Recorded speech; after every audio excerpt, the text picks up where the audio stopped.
It's been more than a year and a half since the release of a long-range plan for Boston's school buildings, but when the first closings were announced in October, they were met with protests from students, parents, and activists. More recently, some organizations have called for a moratorium on closings, at least till there's more information and discussion with the community. Explaining that request are two of its supporters, an executive board member from the Black Educators Alliance of Massachusetts, Barbara Fields, and a member of Quality Education for Every Student, or QUEST, Megan Wolf. Thank you both for being with us. Thanks for having us.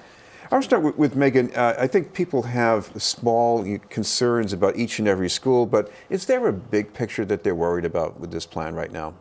Absolutely. The groups that came together, 11 of us, represent a lot of constituencies, teachers, parents, community members, and our concern is about the planning process for schools. The plan is called Build BPS. They've been working on it for a couple of years now. And our concern is that while the first step right now is about closing schools, we want to know what's the long-range plan. Build BPS is billed as a 10-year plan, but we don't see 10 years worth of planning, and we don't see a lot of the pieces that would help us understand where it's going, what the consequences are.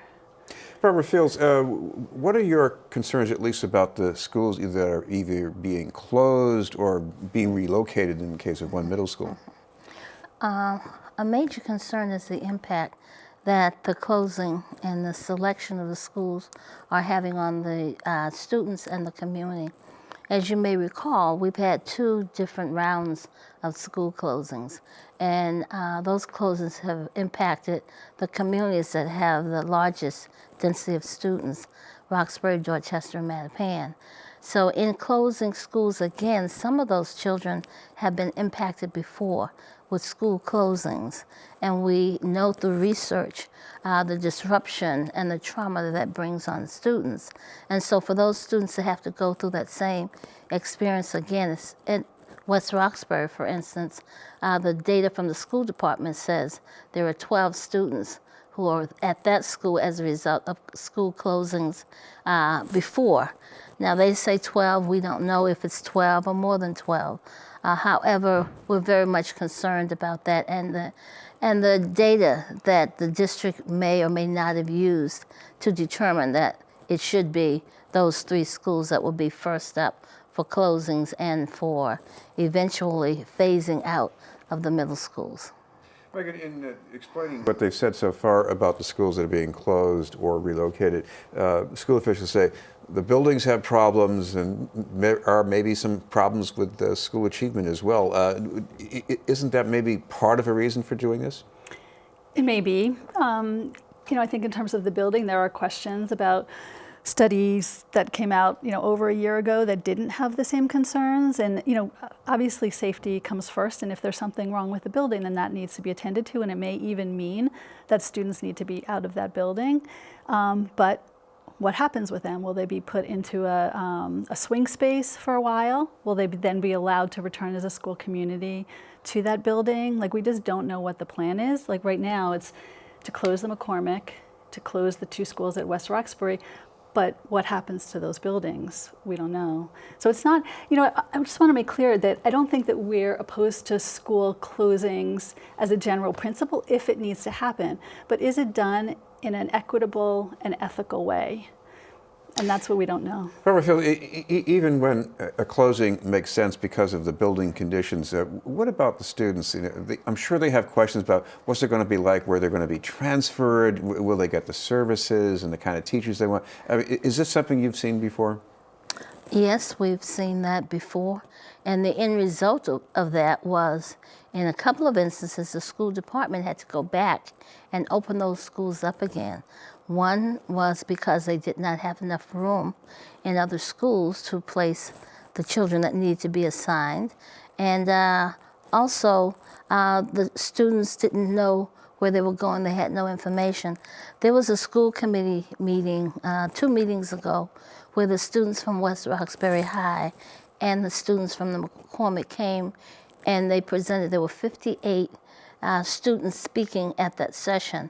So the public comment went for 2 hours. And their testimony was so compelling. And it caused a lot of us sitting in the audience to cry that we were, in fact, doing this to our young people, that they had to come before the school committee and plead and beg that they not be treated the way they were being treated. They did not know, the students from West Roxbury didn't know where they were going. They were being dispersed into schools, which schools they did not know. They talked about being a family, as did the students from McCormick. And so that's why we're saying there needs to be a moratorium on this until the information is there so that the questions can be answered that our students have, that our staff have, that parents and community members have. If you have done this kind of planning, then you should know some of these answers to questions that are just routine questions. If my school is closing, where am I going? And you can't tell them where they're going? You know, why are you closing down the McCormick when it's not that the building is not, you know, in condition that it could continue with the students? In this report that they put out, I'm told that for West Roxbury and for the McCormick, around facilities it says good. Yet at the same time they're saying inspectional services said it's dangerous for the kids to continue there. So certainly we don't want children to be in buildings that are unsafe, but we feel like we do need to have the information so everyone knows what the facts are. This is Being in the News. We're talking with Barbara Fields from the Black Educators Alliance of Massachusetts and Megan Wolf from Quest. Megan, what about the kind of information that you're asking for? Because if you're talking more details in more schools, I'm just saying, couldn't that also be kind of overload? I think that, first of all, they have information that we don't have.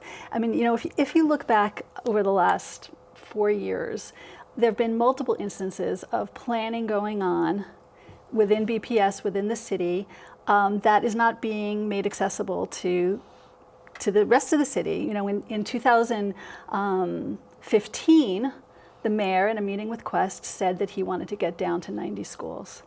We also saw the McKinsey report, which said that they wanted to cut 30 to 50 schools.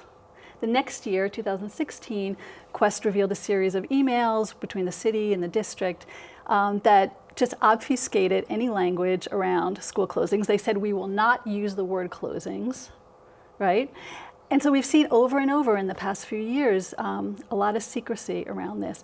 So we don't know what other information there is. We want all of it. You know, I don't think our goal is to be obstructive, but our goal is to be sure that the students in the city are treated fairly and that we do no harm.